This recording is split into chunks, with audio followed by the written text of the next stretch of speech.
you have an opportunity, and honestly, I believe a responsibility to help people grow and to make them better while they're on your team. Stop thinking of yourself as the boss and start thinking of yourself as a coach.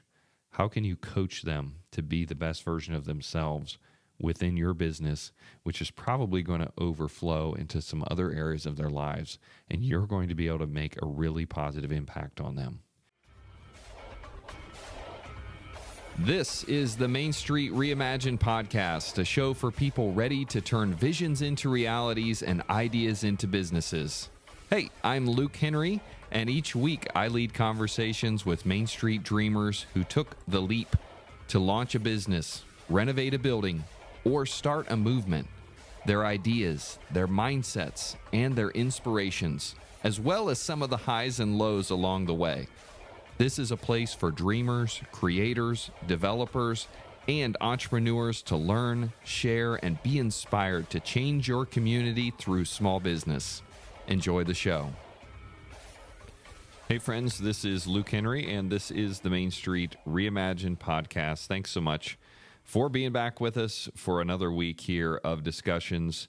And this is going to be a solo episode today. I've done a handful of these through the year that I've been podcasting here, and they've been well received. And I just kind of intermix these in a little bit when I've been hearing some themes through some of our podcasts or through some of the other conversations that I've been having with Main Street businesses, other entrepreneurs, and I've been having some trends here lately, and I thought it would be a great time to jump on and have a little bit of discussion based on some of those conversations. And today, what we're going to be talking about is leading a team, having employees, and how to do that effectively. And I believe that there's three things that I'm seeing that is holding people back from having success with their team and really getting the results that you want. And so we're going to talk through some of that. And I'm looking forward to hopefully sharing some of the insights that I've gained from leading businesses. I counted up this morning. I've started 18 businesses in my life. And so some of those were solopreneur ventures where it was just me through the life cycle or so far in the life cycle. I've got some others where I've had 1, 2, 3 team members that have been part of that venture, and then all the way up to 80, 90, 100 employees. And so it's I say all that just to say I've had a lot of experiences at this point. Hopefully that qualifies me at least to be able to speak to some of the mistakes that I made through that time and share some of those experiences, mistakes, and hopefully a few successes that I've had along the way as well. So let's jump in. I want to have some meaningful conversation here around this. I took a little bit of time to prepare my thoughts and some notes, but I'll probably get away from those as I typically do and riff a little bit as other thoughts come about. But I'll try to make sure that I'm doing it in such a way that you can follow along. So here we go. Again, been having a lot of conversations lately about employees, team members. First of all, I'll say that my attitude has been that I actually try not to ever even use the word employees unless I'm dealing with a government agency.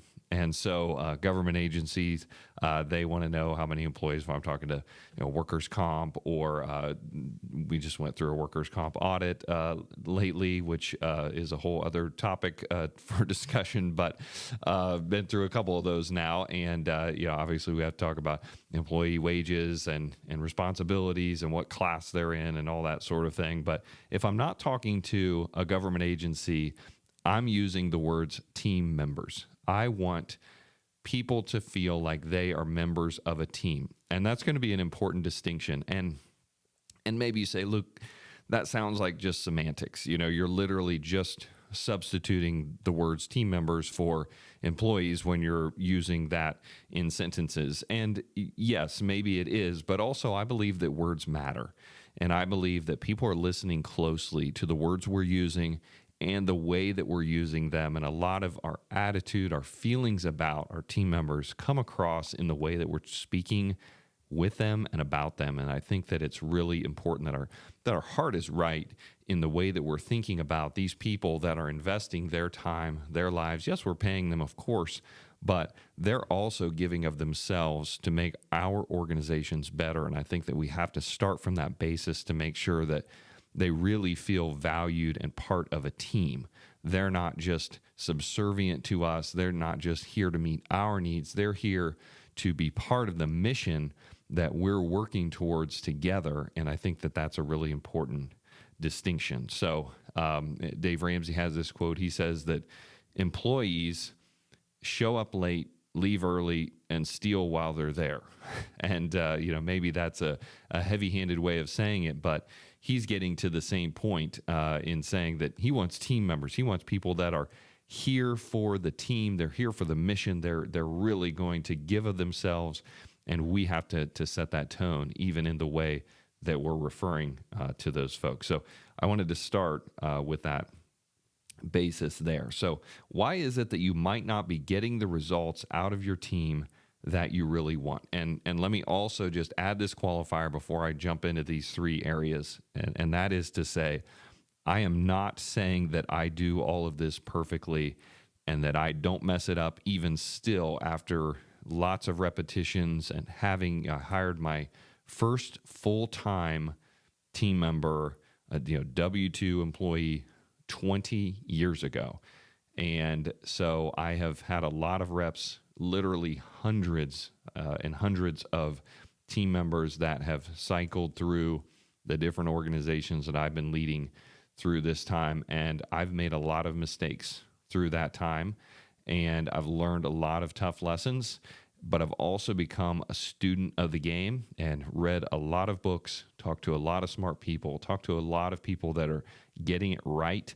And so I'm trying to get it right, but again, not saying that I do all this perfectly, but some of this then is going to be a reminder for me as much as it is sharing and teaching and maybe some coaching for all of you that are listening.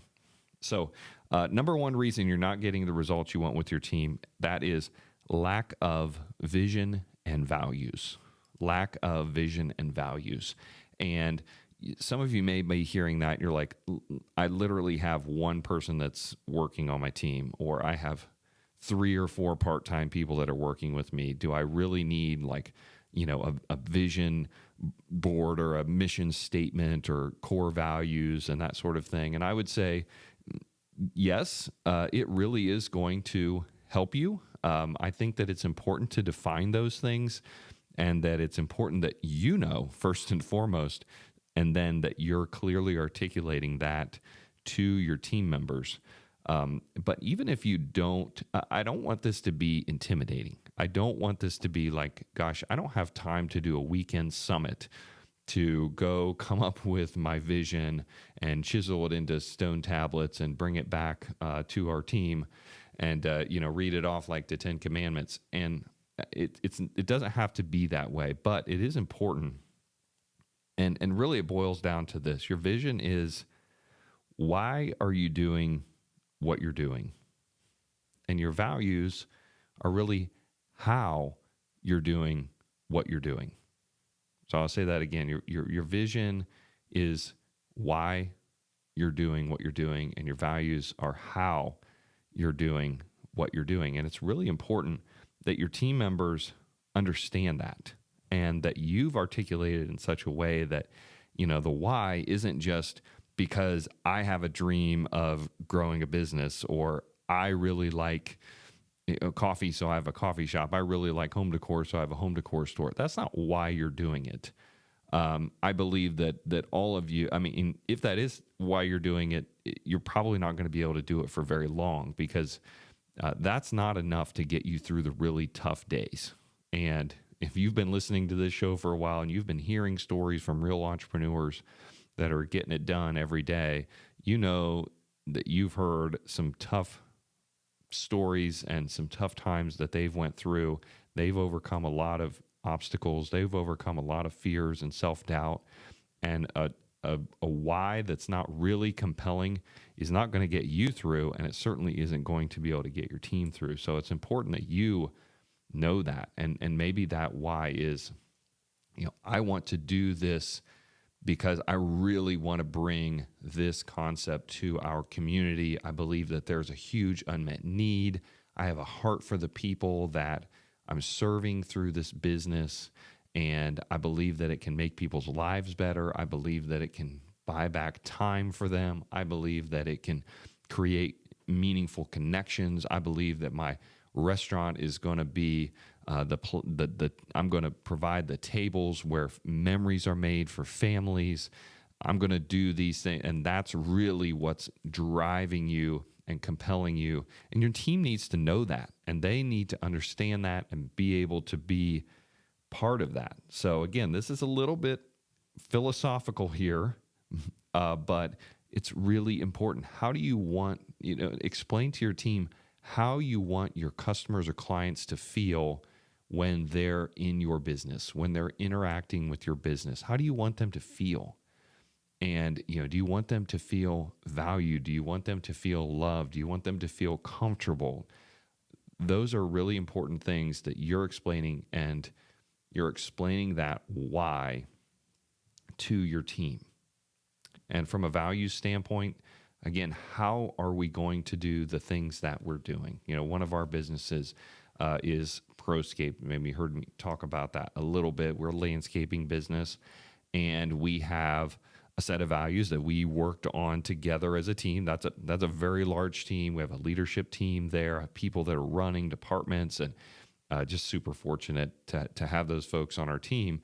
And we work together. This was not me coming down from the mountaintop with these values. Really, it was just crystallizing to say, hey, this is what we value based on the way that we're already interacting, and what the reason we hire certain people and exit other people, and this is who we are and how we do things, and we crystallize that into 6 core values. And because I'm a nerd, I like to come up with easy ways of remembering things. And so when we came up with them, I quickly looked at them and I was like, teacup. There's 6 of them, and they spell teacup, TEACUP, teamwork, accountability, teamwork, excellence, accountability, consistency, urgency, and passion. And pretty much anyone on our team that's been on our team for more than a few weeks has committed those to memory, because we talk about them regularly. It's something that in our morning huddles, we're talking about them. We have quarterly meetings and we talk about them, and we don't just try to get people to memorize them. Yes, that's the first step, but we try to talk about the way I say it is, what do those core values look like with a Proscape uniform on? What do those look like with work clothes on? What does that look like day to day? When I say accountability, what does that really mean? When we're talking about consistency, what does that look like every day in our workplace? And we talk about examples, and we shout out when people are doing it well. And we use those words when we're giving correction, when we say, hey, the way that you did that, the way that you were working and leading your crew or whatever on this site was not really exemplifying urgency. And here's how we can make some corrections to that. And so we're using those words, those core values, in giving praise, in giving feedback, in giving correction, and we're just using those all the time. It's so important that we're repeating our vision and our values very, very often. And we're speaking about them formally. This is our vision, this is our values. We're also speaking about them informally, in the way that we're just giving feedback and having everyday conversations within our business. So it's so important. When you think that you have repeated it to where you're just sick of talking about it, then it's just starting to sink in for your team. If you're sick of talking about it, then it's just starting to sink in for your team. Keep talking about it, especially if you're new to this, if you've got new team members, or you're just starting to try to roll this out. And you're like, this seems, difficult. It seems redundant. Yes, you're going to get sick of saying things sometimes.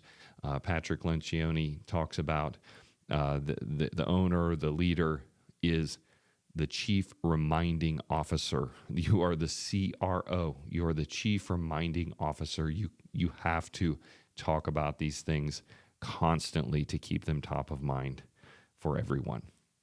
So at the very least, I encourage you to be talking about these on a quarterly basis. About almost 15 years ago now, I started doing at Proscape a quarterly state of the company report where we would give an update on how things were going, if we were meeting our goals, how things were financially, if we were meeting our sales goals and our profitability goals, and just all of those different things, different initiatives we have. We talk about our values and our vision and customer success stories and all of these different kinds of things, and just reinforce this constantly. And again, it doesn't have to be overly formal. It doesn't have to be, really something that you dread doing. It should be something that you enjoy doing because you see the impact that it makes on your team when you can have these meaningful conversations and they can really start to understand how they're part of a bigger picture. They can start to see themselves in your vision. You want to make your vision big enough that other people can see themselves in it. And so important. We run EOS, the Entrepreneurial Operating System. It's based on a book, Traction. Heard me talk about that a little bit before, perhaps. But that kind of business framework calls for quarterly meetings where you're reinforcing all these things. You're talking about plans for the next quarter. You're talking about how things went for the last quarter, and that's really, really important. Gino Wickman, that wrote the book Traction, he talks about that we live in a 90-day world, and as humans that are distracted easily, and I'm one of those for sure, it's so easy for us to just get off track a little bit over the course of 90 days. And these quarterly check-ins serve as a reminder, okay, let's get back on track. If we veer off a little bit, we can get back on track easily when we're just a little bit off track. But we get way off track and we find that our vision and values have eroded, or people have wandered off and started doing things their own way, and you start to have some gossip and dissension and some of this, then it can get off the tracks really quickly. So make sure that you're reinforcing all the time. So that was reason number one that you might not be getting the results with your team that you want: lack of vision and values. Second, number two is lack of expectations. Lack of expectations is the second reason you might not be getting what you want from your team. And this goes for everything within your business. You've got to set clear expectations. Again, especially if you're new at this, you've got newer team members, you're just starting to grow to where you're bringing people onto your team, or you just started a business and you've got several new hires. It is so important that you set all of the right expectations and you are super clear about what it is that you expect from your team. People will go along with almost anything if you let them know what to expect and what you expect. So everything from what to wear, to how to interact with customers, to how to do all the other little things about the job. So if you're a Main Street business and you've got a boutique of some sort, it's everything from where we place the price tag on the goods, how we greet the customer when they come in, what to say when you answer the phone, how to receive deliveries, how to organize the back room, how to fold the clothes or face the shelves, or all of those little things. And again, is that difficult sometimes to train and coach to that level of detail? Yes, maybe it is. But it is so worth it. I see so many owners and business owners and entrepreneurs that are just lamenting that their team isn't doing what they're supposed to do, and they're not doing the way that I do it. And I've had to tell them multiple times, and it's like, yes, yes, and yes, you have to set the right expectations. And kind of like we were just talking about, you have to be the chief reminding officer.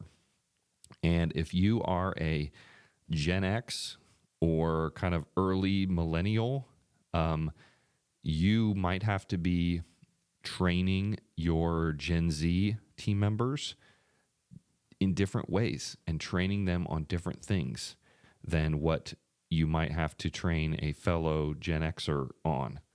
They have different skills than what you do. So I want you to think about it in that way. You've got Gen Z folks that are coming onto your team, and you want to try to make sure that they're doing things right, and that they are productive and helpful team members. You have to know that they have different skills than you. They do have skills. They have value, and they are going to be able to help you, but their skills are different than yours. And you need to make sure that you're leaning into their skills, and then see it as your mission to help them in the areas where they need help, where they need trained. Okay, it's no secret that Gen Z team members communicate differently. Okay, they've been raised in a digital world. A lot of their interaction comes through a keyboard. But if you're running an in-person business, if you've got an ice cream shop or a coffee shop or a retail boutique or an entertainment venue or a restaurant, you're going to probably need to teach them how to effectively interact with folks like you need them to, in person, face to face, with their words and with their body language and with their eye contact. And you're going to be really clear. And unfortunately, a lot of us get tripped up, and I end up having conversations with people, and they say, well, these kids should know. Well, maybe they should, but if they should or shouldn't is actually pretty irrelevant.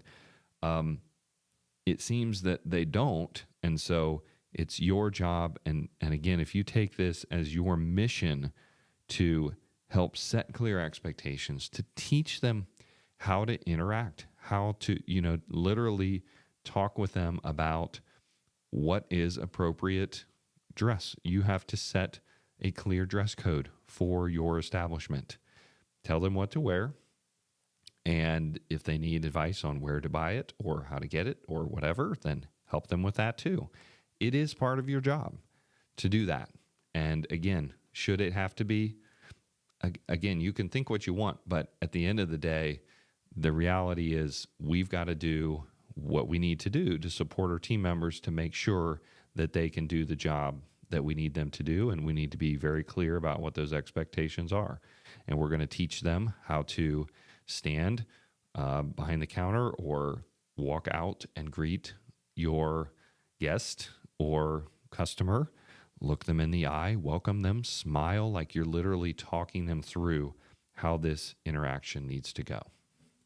When it comes to like actually doing the things, sweeping the floor, cleaning the bathrooms, taking out the trash, locking the door, setting the security system, restocking, prepping, whatever that looks like in your business, write down your processes, write down your core processes, create checklists, make it easy for people to do the right things.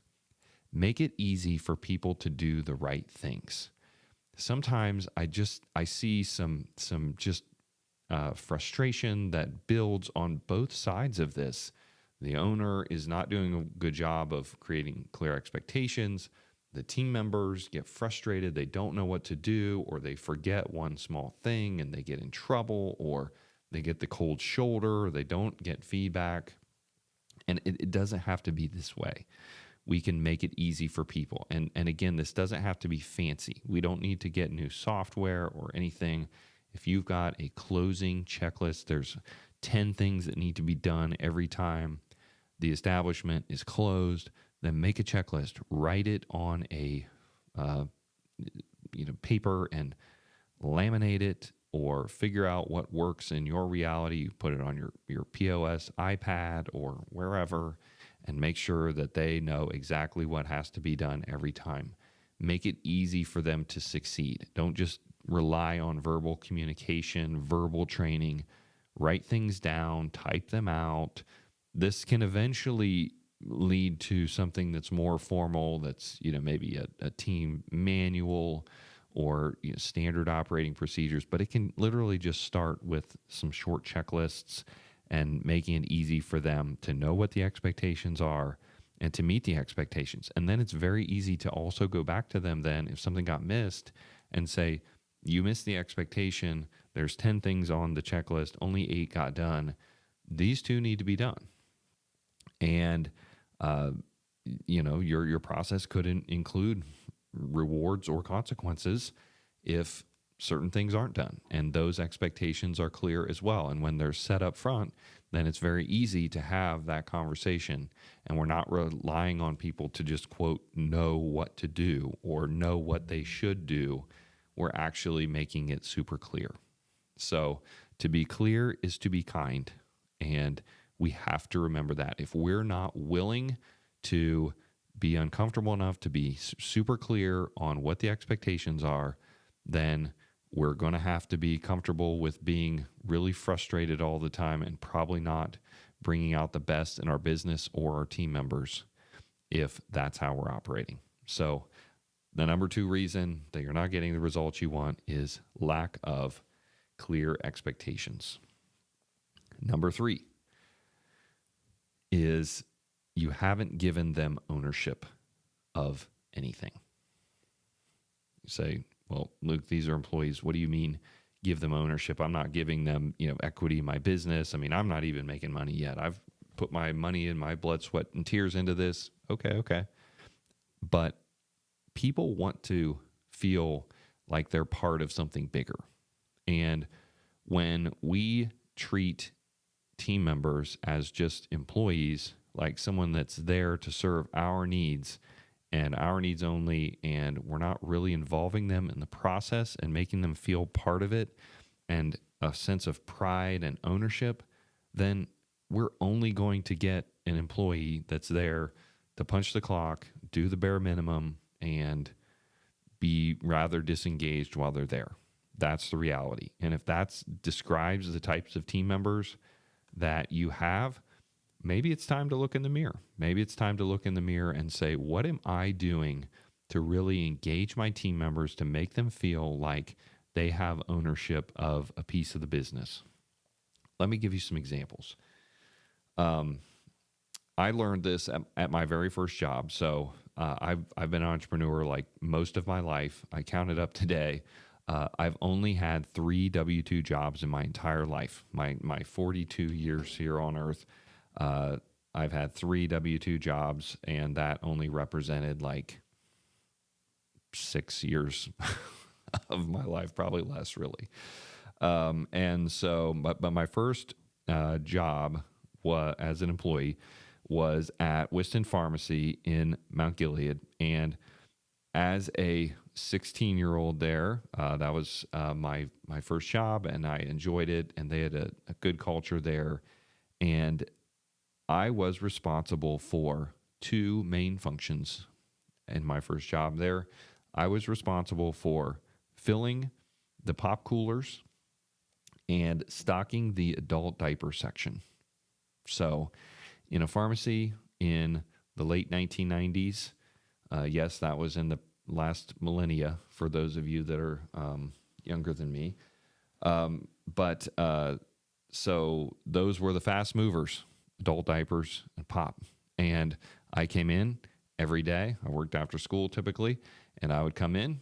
First thing I did, they didn't even have to tell me. I said hello to everybody. I clocked in, and I knew that my job was to check the pop cooler, see what had sold through, and make sure that everything was restocked, looked good. And I had ownership of that. I mean, if I said, you know what, every time I come in, the Fanta is sold out And so what I'm going to do is I'm going to take away a row of something else that doesn't move as quickly, and I'm going to add a row of Fanta, and so that we have more of it, so that it doesn't sell out. Because my old boss, Howard Wiston, one of his sayings was, if we don't have it out, we can't sell it. And absolutely true in retail. If you don't have it, you can't sell it. And so I learned that from him, and I had ownership of the pop coolers, and I made sure that they were stocked well. And I was 16 years old, and again, what a small little job, but I was engaged in the business because that was part of my job. Same with the adult diapers. I made sure that the pens and all of that stuff, each kind, each size was out there. It was stocked. And that was my job. I knew it. The expectation had been set clearly for me, and I took it seriously. Not that I didn't occasionally chuckle at the adult diapers and some of that. I was very mature, but I did take it seriously, knowing that I was taking ownership of those areas. So, in your business, how could you engage some of your team members? Again, if you've got a small business, you've got a few part-time team members, maybe they're high schoolers, maybe they're college students, maybe they're young adults, maybe they're older adults, but whatever age, there's ways that you can engage them. And I think that you'll be really surprised if you can find something that they're good at and that they can enjoy, they can have some ownership of, that you'll light them up, and it will be exciting for everyone. So maybe it's arranging a small section of the store. Maybe you give them a project, and why don't you take the things on this table and lay them out in a little bit different way that you think looks good. Give them that opportunity to take ownership of that small little section. And maybe it's a one-time thing, or maybe it's an ongoing thing, like I was, with the adult diaper section. Maybe it's planting a flower pot. You give them the ownership of that, responsibility for making it look good, however they want. Maybe it's refilling the pop machine. Maybe it's making a video or a bunch of videos. Maybe for TikTok or Instagram. Maybe it's taking over your social media and running it for you because it's something that they know a lot better than you do, and you think that could be an opportunity.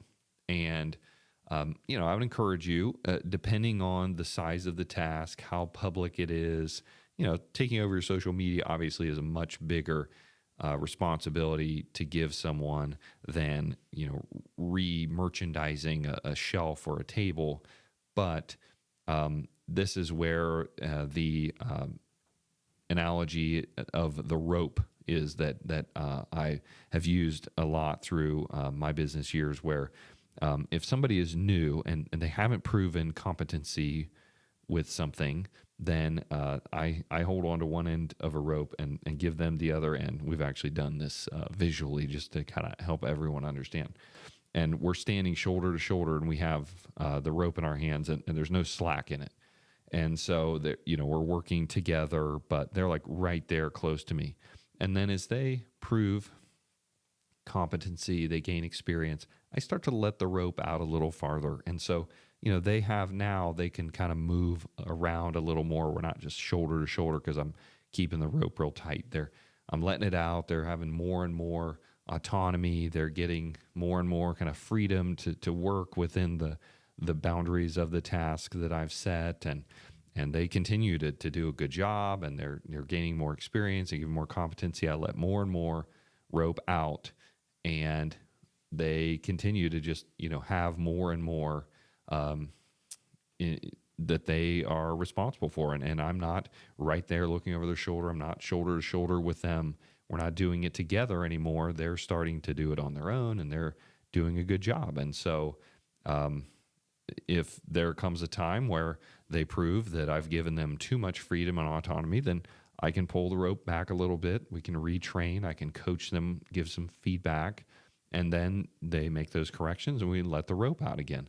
And that could be the way that these interactions go, but we're allowing them to be involved. We're not just giving them tasks. We're not just delegating tasks to them. We're actually delegating authority for certain parts of the business that they can be responsible for, and actually telling them that, explaining the why behind it, and letting them know that you see something in them. Like, hey, I saw when you rearranged just the things on the counter that you did a nice job. So I wanted to give you an opportunity to rearrange this whole table over here and see what you could do with it. I see something like you've got a little bit of a spark and a knack for that, and so I'd love to give you that opportunity. Could be something that you do just think that they could do a good job at, or you just want to give them an opportunity. You want to take a little bit of a risk with them to give them a chance to do something on their own. Maybe it's something that is both something that you think that they could do well and something that you don't necessarily enjoy doing. Again, maybe social media is that, or helping with certain aspects of that, creating some videos, and you still have the ultimate, kind of veto power, or you're the one still posting it, but they're creating some things. That's a great opportunity.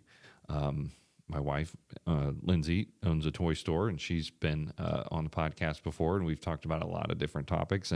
But we were talking about some of these things here recently, and she shared that one of the things that she doesn't really enjoy and maybe isn't the best at is doing her front window displays. But she has 2 team members that really enjoy doing it, and they're really good at it. And she has just completely given ownership of that to them. And they love doing it. They're good at it. She loves not having to worry about doing it. And they have that sense of pride and ownership in taking care of that part of the business. And so it's truly a win-win scenario. But this is kind of a muscle that has to be developed if you're used to doing everything yourself, if you've been a solopreneur, or if you are, I've called myself a recovering control freak before. If you're like me in that way, then maybe you need to learn how to let some things go, and you kind of ease into this and give your team members an opportunity. You're going to feel a lot more they're just at ease, and you're going to be a lot happier. They're going to be a lot happier when they're engaged because you've actually given them ownership of some things. So that's the third one. You haven't given them ownership. That's why you may not be getting the results you want from your team members. So just to run through those, once again, all 3 of them. First, lack of vision and values. Second, lack of clear expectations. And 3, you haven't given your team members ownership of anything. So I just want to encourage you as we wrap up here. You can do this. Having team members is the greatest frustration sometimes, but also the greatest joy that you will have in running your business. We've heard that from guests on this podcast numerous times, that it's really gratifying. And when you look back on the arc of your business, whether that's 5 years or 50 years, I guarantee that your richest memories, your things that you're the most proud of, are going to be related to the team members that you saw grow and thrive, perhaps even go on, start their own business, apply these principles to their family or to their fitness or other areas of their lives. You have an opportunity, and honestly, I believe a responsibility, to help people grow and to make them better while they're on your team. Stop thinking of yourself as the boss and start thinking of yourself as a coach. How can you coach them to be the best version of themselves within your business, which is probably going to overflow into some other areas of their lives, and you're going to be able to make a really positive impact on them. Don't allow yourself to be frustrated when people aren't doing what you want, because oftentimes they don't know what you want. And sometimes you're not being clear about what it is that you want and how you can work together to get to the vision that you've set for your business. And it's your job as the owner, as the leader, to make that happen. You have a great opportunity. Stop acting like you can't change things. Stop acting like you're a victim to your team members or to your business. You are the owner. You are the leader. You have the opportunity to make it better, and you can, and I believe you will, if you get intentional about putting some of these things into action. People need to be led. People want to be led. And you are a good leader. The world needs more great leaders and more people that care about their team. Think about it this way. If we invest in our team members, we create a great culture, a great workplace, a place where people really enjoy the work they're doing. They feel like it's meaningful, and they're serving their customers. That's going to create a better community, and because customers are going to be better served, your business is going to thrive. You're going to be able to reinvest in your team and in your community and your building and in expansion and growth. It's going to create just these ripple effects that really create a better world for all of us. And it starts with your leadership of your team, caring about your team members, and putting some of these things into action. I believe that you care. I believe if you're taking the time to listen to a podcast like this, you care about your team members and you want to help them get better, not just for your own means and improving your business, but also to help them be better people. And so you've got what it takes to make this happen. Get out there and do it. Hopefully this has been an encouragement. Hopefully this has been instructive. Hopefully, again, these are things that I've learned slowly through the years. And if I was had some more resources like this to listen to and study earlier on in my career, I think that I could be better by this point. But here we are, continue to learn and grow every day. You can do the same. So hopefully this has been helpful. I appreciate you tuning in here weekly to the Main Street Reimagined podcast, or maybe you just stumbled onto this one. Maybe somebody shared it with you. Feel free to go back, listen to some of the real stories of entrepreneurs and business owners that have went through the hard work of launching a business, coming up with an idea, taking a dream, and really turning it into reality by taking the leap into this world that we call entrepreneurship. It is not easy, but you are making a real difference. And one of the biggest ways you can make a difference is through your team. So get out there, get to work. We'll keep bringing helpful content. We've got some exciting episodes coming up here soon. And who knows, I'll jump on again here at some point, do another solo episode. Give me some feedback. I appreciate your feedback. Shoot me a message, shoot me an email, and let me know if this was helpful, if there's other topics you'd like to hear about. I really value that. So thanks again. This is the Main Street Reimagined podcast. Thanks for listening to the Main Street Reimagined podcast. To learn more about Main Street Reimagined, Henry Development Group, or our work in downtown Marion, Ohio, please visit mainstreetreimagined.com. If you want to connect, or if you know someone who we need to interview, shoot us an email at info@mainstreetreimagined.com. Until next time, keep dreaming and don't be afraid to take the leap.